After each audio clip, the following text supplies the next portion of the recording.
doesn't actually address it very quickly, then we would suffer a much more devastating situation than what we're expecting today. Expert David Otto, it's always a pleasure speaking with you. Thank you for joining us on Network Africa. Thank you. Moving on now, South African President Cyril Ramaphosa says he will enact land reforms in line with the country's constitution and with respect for the human rights of all its people. Mr. Ramaphosa was speaking to lawmakers today at the European Parliament in France.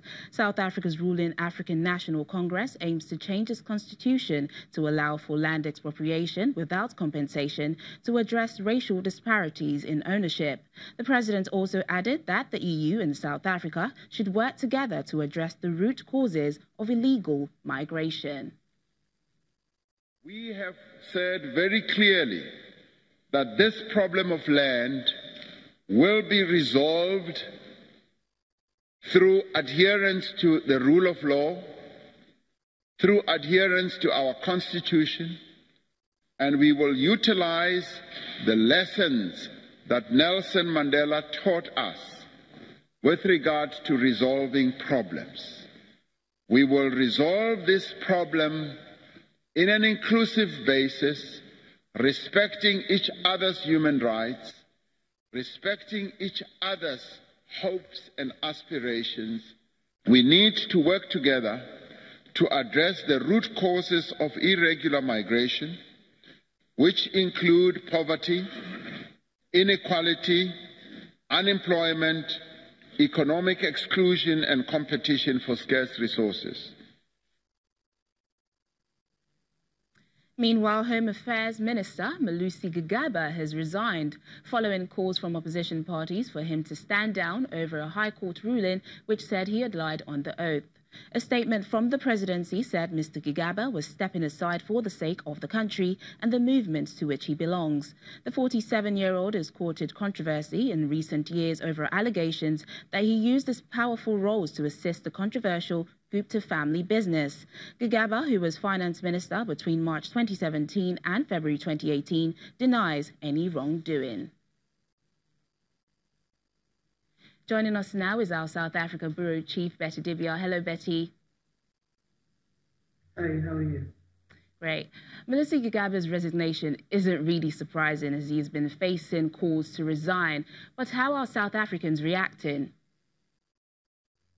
Well, a lot of people have been watching out to see how this will play out, especially after the findings of the public protector regarding the issue of lying under oath. It wasn't actually it didn't have to do with the Gupta family. In this case, it had to do with a private VIP terminal at the airport called Fireblade that had to do with another huge family, the family behind the very popular De Beers Diamonds, that's the Oppenheimers.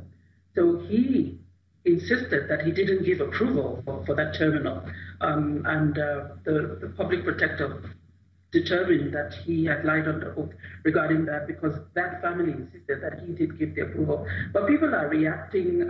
He has a lot of supporters, of course, and you have those who are saying this resignation is long overdue.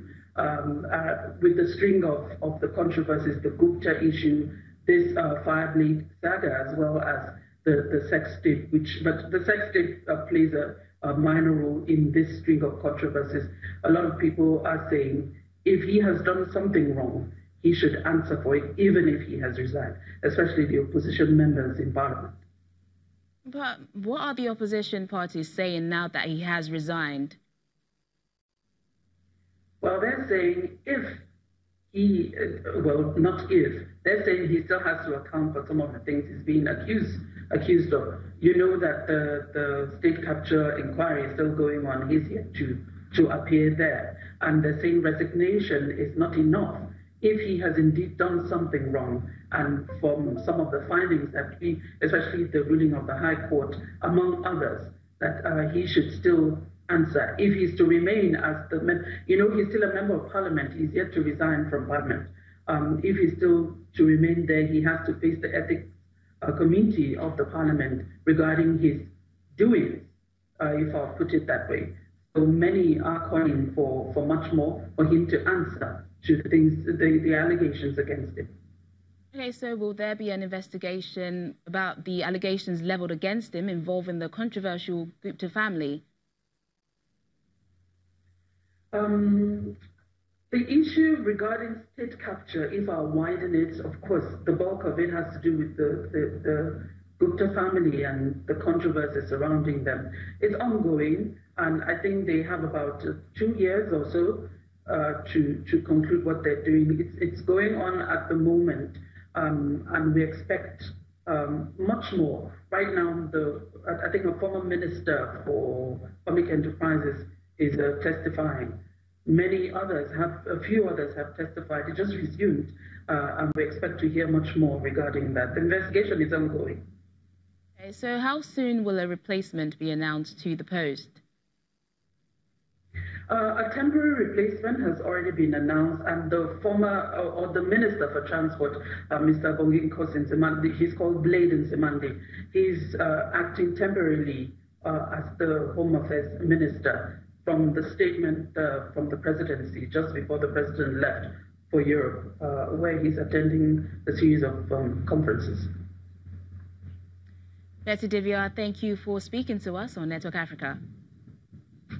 Thank you very much. Diplomats at the United Nations say they expect the Security Council to vote to lift the sanctions against Eritrea.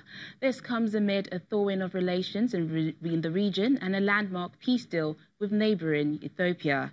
The sanctions were imposed 9 years ago over the country's alleged support of al-Shabaab militants in Somalia. A draft resolution proposed by the UK recognises that UN monitors have failed to prove the allegations. Adoption of the resolution would immediately lift the arms embargo, targeted asset freeze and travel ban imposed on Eritrea. Still to come on the programme. Zimbabwe marks 1 year